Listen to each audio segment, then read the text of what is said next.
Good morning. Grace and peace be unto you from God our Father.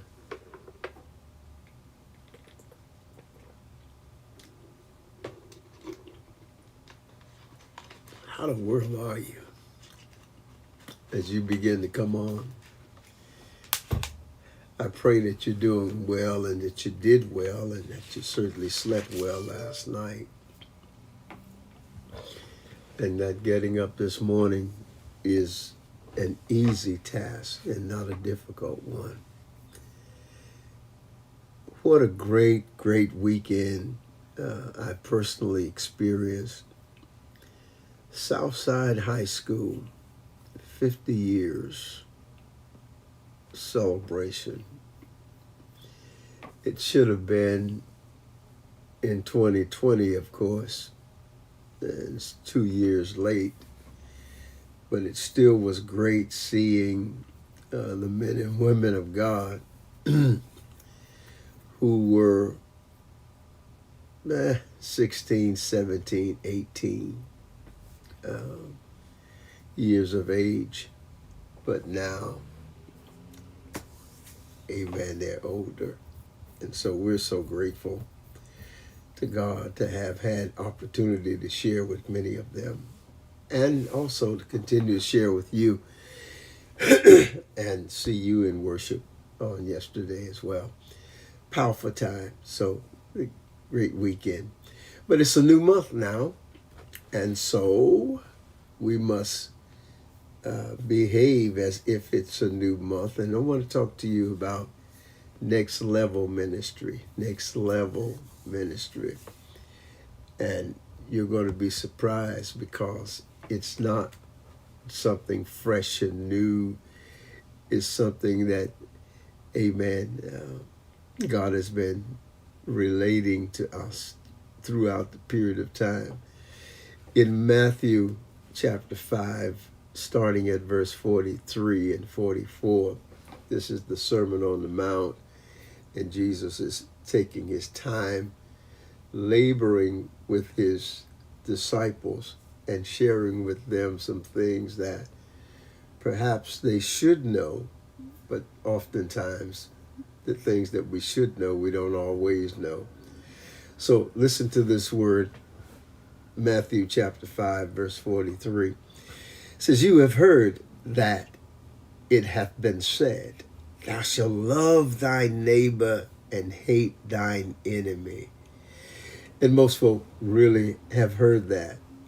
And many actually use that as the yardstick for their existence. But God, Jesus had another word for us, and it's found in verse number 44. He said, "I know you've heard that." He said, "But I say unto you, love your enemy, bless them that curse you, do good to them that hate you, and pray for them which despitefully use you and persecute you." Man, listen, this is the new month, so therefore it must be a new level of ministry. Love has to be the driver, and toughness will be needed on your part. It's real easy to love those who love you back, but it's not as easy to love those who don't love you. And most of us struggle with this. And Jesus is saying, I know what you've heard. I know what you've practiced. I know what you've done. And I know how you have done it. He says, but what you heard has to be packed up, put away, because that's not, watch this, the way that I want you to flow. If next level ministry is to exist, you're going to have to bring out your toughness and be able to deal with it, even though it is not easy from your perspective.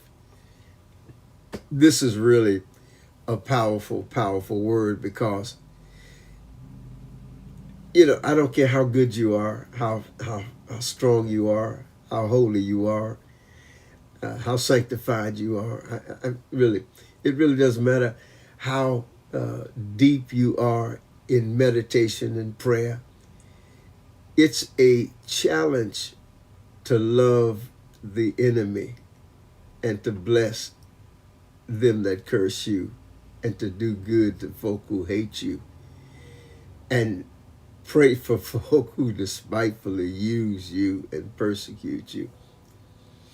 Jesus is talking about next level ministry, that it has to exist if love is going to take over, because love has to take over. Love has to be the driver, and it has to be that component of the attributes and character of Jesus Christ in order to make the world a different world and a better place to live. So you've got all day to think about this. We've got all week to accept the challenge. And God, I believe, is going to win, because he's going to give us the tools that we need to be able to sustain this moment and to become victor and not victim. Because here's the reality. We do really become victim when we try to do it the old way rather than the new way. So get ready. Put on your toughness. Be ready to be knocked down, but to get up and to know that all things are going to work together for good for them who love you and are called according to your purpose. All right, I'll see you all. So glad that you could join me this morning, and I pray that you are going to have a tremendous day. Amen, amen, and amen.